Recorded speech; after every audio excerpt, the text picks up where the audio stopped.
BBC Future: What Einstein's Quirky Habits Teach Us. Celebrated inventor and physicist Nikola Tesla swore by toe exercises. Every night, he'd repeatedly squish his toes, 100 times for each foot, according to the author Mark J. Cypher. While it's not entirely clear exactly what that exercise involved, Tesla claimed it helped to stimulate his brain cells.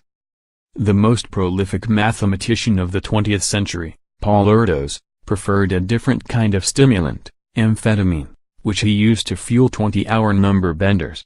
When a friend bet him $500 that he couldn't stop for a month, he won but complained, "You set mathematics back a month." Newton, meanwhile, bragged about the benefits of celibacy. When he died in 1727, he had transformed our understanding of the natural world forever and left behind 10 million words of notes. He was also, by all accounts, still a virgin. Tesla was also celibate, though he later claimed he fell in love with a pigeon. Many of the world's most brilliant scientific minds were also fantastically weird. From Pythagoras' outright ban on bins to Benjamin Franklin's naked air baths, the path to greatness is paved with some truly peculiar habits. But what if these are more than superficial facts? Scientists are increasingly realizing that intelligence is less about sheer genetic luck than we tend to think.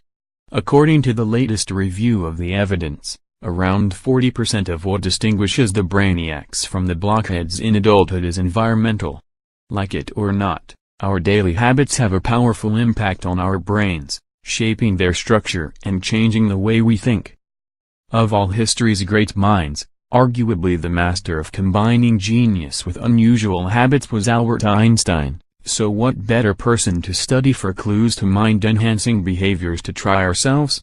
He taught us how to squeeze energy out of atoms, so maybe, just maybe, he might be able to teach us a thing or two about how to squeeze the most out of our tiny mortal brains. Could there be any benefits in following Einstein's sleep, diet, and even fashion choices? 10 hours of sleep and 1-second naps. It's common knowledge that sleep is good for your brain, and Einstein took this advice more seriously than most. He reportedly slept for at least 10 hours per day, nearly 1.5 times as much as the average American today, 6.8 hours. But can you really slumber your way to a sharper mind? The author John Steinbeck once said, "It is a common experience that a problem difficult at night is resolved in the morning after the committee of sleep has worked on it." Many of the most radical breakthroughs in human history, including the periodic table, the structure of DNA and Einstein's theory of special relativity, have supposedly occurred while their discoverer was unconscious. The latter came to Einstein while he was dreaming about cows being electrocuted. But is this really true? Back in 2004, scientists at the University of Lübeck, Germany, tested the idea with a simple experiment. First they trained volunteers to play a number game.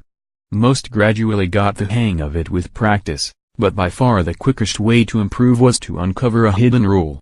When the students were tested again 8 hours later, those who had been allowed to sleep were more than twice as likely to gain insight into the rules than those who had remained awake. When we fall asleep, the brain enters a series of cycles. Every 90–120 minutes the brain fluctuates between light sleep, deep sleep and a phase associated with dreaming, known as rapid eye movement, REM, which until recently was thought to play the leading role in learning and memory. But this isn't the full story. Non-REM sleep has been a bit of a mystery, but we spend about 60% of our night in this type of sleep, says Stuart Fogel, a neuroscientist at the University of Ottawa. Non-REM sleep is characterized by bursts of fast brain activity, so-called spindle events because of the spindle-shaped zigzag the waves trace on an EEG. And normal night's sleep will involve thousands of these, each lasting no longer than a few seconds. This is really the gateway to other stages of sleep. The more you sleep, the more of these events you'll have, he says. Spindle events begin with a surge of electrical energy generated by the rapid firing of structures deep in the brain. The main culprit is the thalamus, an oval-shaped region which acts as the brain's main switching center, sending incoming sensory signals in the right direction. While we're sleeping, It acts like an internal earplug, scrambling external information to help you stay asleep. During a spindle event, the surge travels up to the brain surface and then back down again to complete the loop.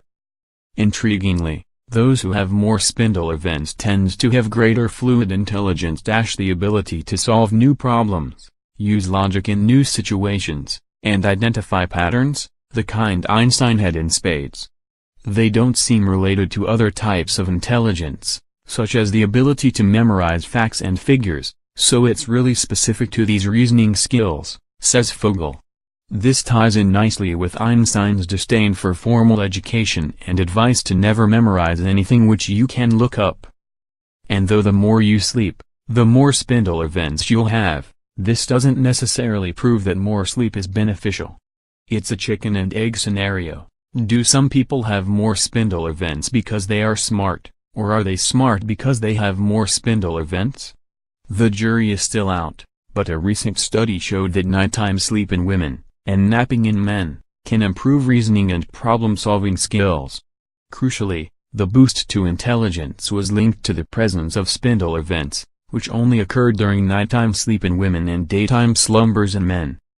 It's not yet known why spindle events would be helpful, but Fogel thinks it may have something to do with the regions which are activated. We've found that the same regions that generate spindles, the thalamus and the cortex, the brain surface, these are the areas which support the ability to solve problems and apply logic in new situations, he says. Luckily for Einstein, he also took regular naps. According to apocryphal legend, to make sure he didn't overdo it, he'd recline in his armchair with a spoon in his hand and a metal plate directly beneath. He'd allow himself to drift off for a second, then, bam! The spoon would fall from his hand and the sound of it hitting the plate would wake him up. Daily walks. Einstein's daily walk was sacred to him. While he was working at Princeton University, New Jersey, he'd walk the mile-and-a-half journey there and back. He followed in the footsteps of other diligent walkers, including Darwin, who went for 3 45-minute walks every day. These constitutionals weren't just for fitness. There's mountains of evidence that walking can boost memory, creativity and problem-solving. For creativity at least, walking outside is even better. But why? When you think about it, it doesn't make a lot of sense. Walking distracts the brain from more cerebral tasks, and forces it to focus on putting one foot in front of the other and not falling over. Enter transient hypofrontality. Translated into basic English, this impressive mouthful basically means temporarily toning down the activity in certain parts of the brain. In particular, the frontal lobes, which are involved in higher processes such as memory, judgment and language. By turning it down a notch, the brain adopts a totally different style of thinking, one which may lead to insights you wouldn't get at your desk. There isn't any evidence for this explanation of walking's benefits yet, but it's a tantalizing idea. Eating spaghetti. So what do geniuses eat?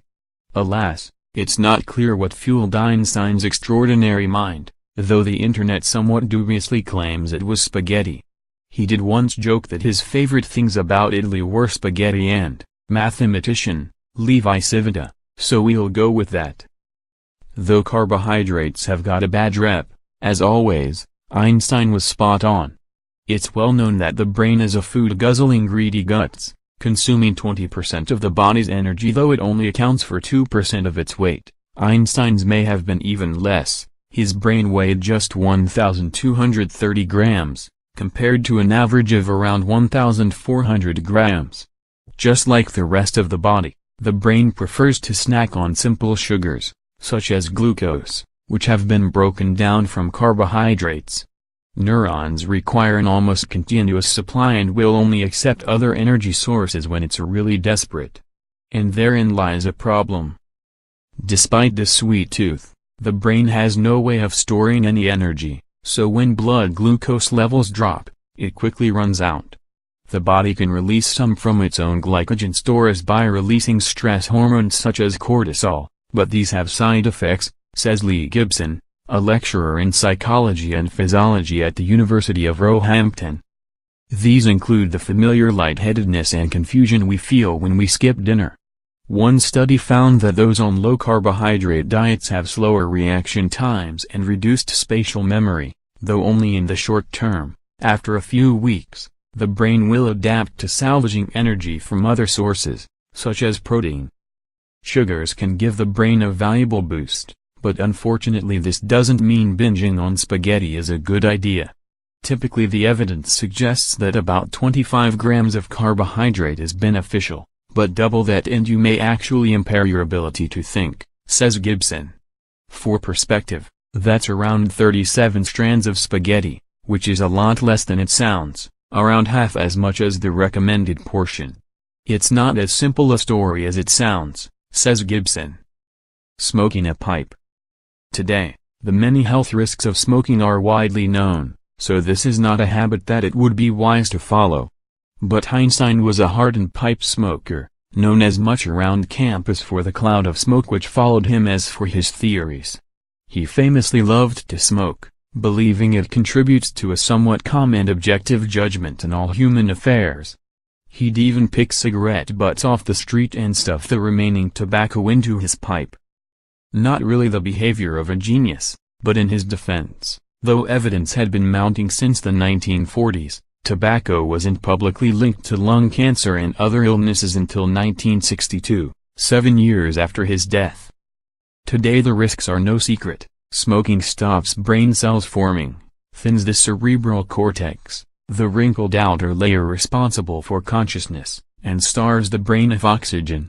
It's fair to say that Einstein was clever despite this habit, not because of it.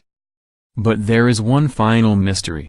An analysis of 20,000 adolescents in the United States, whose habits and health were followed for 15 years, found that irrespective of age, ethnicity or education, more intelligent children grow up to smoke more cigarettes, more frequently, than the rest of us. Scientists still don't know why this is, though intriguingly it's not true everywhere. In the UK, smokers tend to have lower IQs. No socks. No list of Einstein's eccentricities would be complete without a mention of his passionate aversion to socks. When I was young, he wrote in a letter to his cousin, and later, wife, Elsa, I found out that the big toe always ends up making a hole in a sock. So I stopped wearing socks. Later in life, when he couldn't find his sandals he'd wear Elsa's slingbacks instead. As it turns out, rocking the hipster look probably didn't do Einstein any favors. Regrettably, there haven't been any studies looking directly at the impact of going sockless, but changing into casual clothing, as opposed to a more formal outfit, has been linked to poor performance on tests of abstract thinking. And what better way to end that with some advice from the man himself? The important thing is not to stop questioning. Curiosity has its own reason for existing, he told Life magazine in 1955. Failing that, you might try some toe exercises. Who knows, they might just work. And aren't you dying to find out? Please like and subscribe our channel for more breaking news.